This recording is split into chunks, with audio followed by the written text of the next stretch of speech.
Do you ever handle something really spontaneously and you kind of surprise yourself with what came out of you in that moment? Afterwards, you're like, wow, I'm kind of proud of myself. I was in it and I handled it. We can access quite a bit more when we get out of our heads. I was always taught to work harder, push harder, think harder. Are all our skills accessed through thinking? Lots of ideas that we can explore here. And I'm going to make sure we don't do them all in this video because it will be too much. Where your ideas come from, that's not necessarily done through really deliberate thought, your best ones. Where answers come from when you've got to make a big decision. For this video, how we show up and interact with other people and respond to situations. Do we try to think our way through situations that are meant to unfold moment to moment? So actually, is there a lot of intelligence we can access just by learning to be present? You hear a lot of people say something else comes over me, when I dance, when I play. It's a really good example of how that's an expression of skill that's beyond mental effort. I think we can apply this reflection to some of those interactions that we have all the time in our lives, whether that's meetings, whether that's interviews, difficult conversations. Can we find a more balanced approach than trying to think our way through scenarios and obsessively over prepare? Do you rehearse your conversations?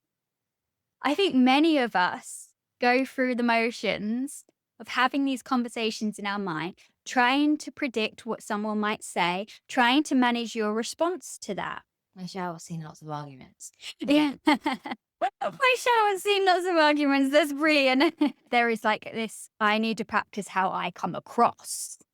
I need to manage other people's perceptions of me, something that we can't. If you're going into these things, working from this framework of preparation, what does that mean for your flexibility in the moment?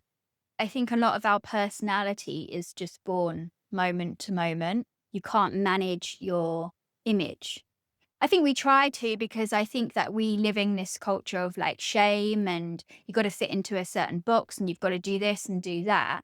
So we try to manage how we come across. And you're right. Like, what does it then mean for like our authenticity? If you are somebody that over prepares for interactions, relationships, communication, are you expressing yourself or are you performing?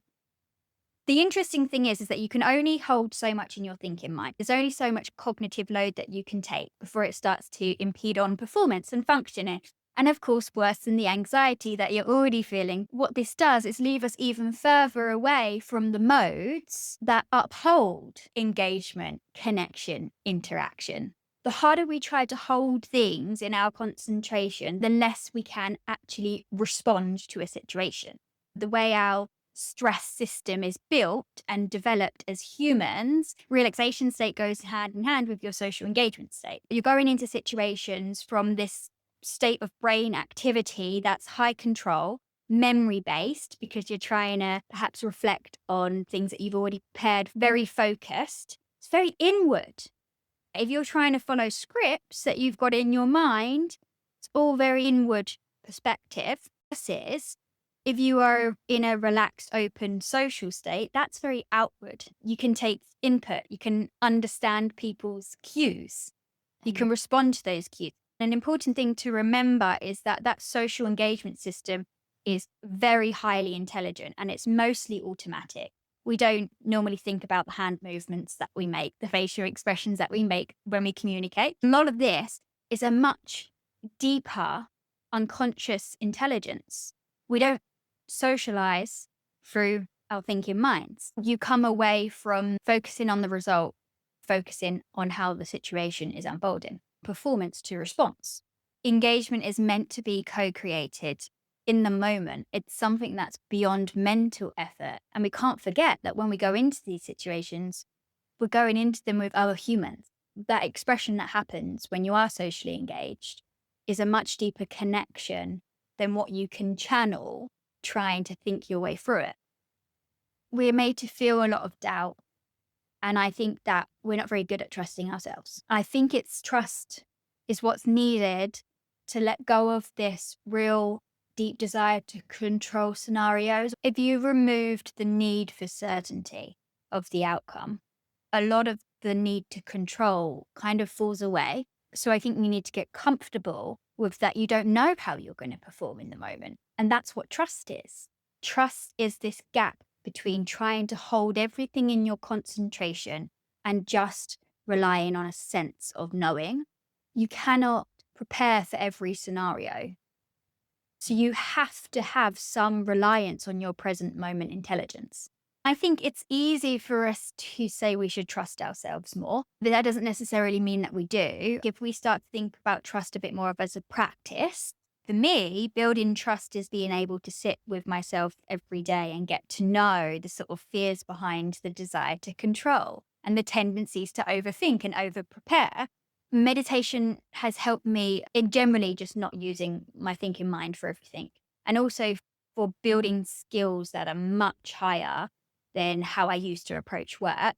I would say that's kind of like twofold. If you can build a really good relationship with yourself, then you have the trust to step into these situations. And there's also kind of short term as well. So I will always meditate before perhaps a pressuring conversation, because if I know I'm stepping into that in my sort of high control memory mode, then that's not engagement. Meditation for me is a way that creates that engaging state. You don't want to throw out all of the preparation. Preparation is important, structure, intention, it's important. I'm not saying just go in and fluke your way through, blab your way through, but there has to be this balance. You do want to go into conversations regulated. Your preparation becomes very regulated in yourself, so you can build that trust that you can handle whatever the moment brings.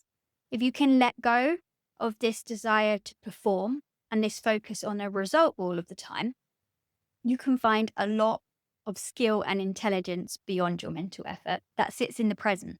I think you can really surprise yourself with how you adapt and how you respond to situations and also how you influence people through this. Next time, we'll talk a little bit about how using this a bit more as a state. So when I say beyond thinking, it's really kind of creating a present state in your mind. It's not necessarily turning off thoughts, because actually thoughts are very helpful for our creativity, but it's how you relate to them and how you let them flow that changes what you can get out of that creativity. So I think it would be worth expanding on this for the topics of where we get our ideas from, and then also how we make our decisions.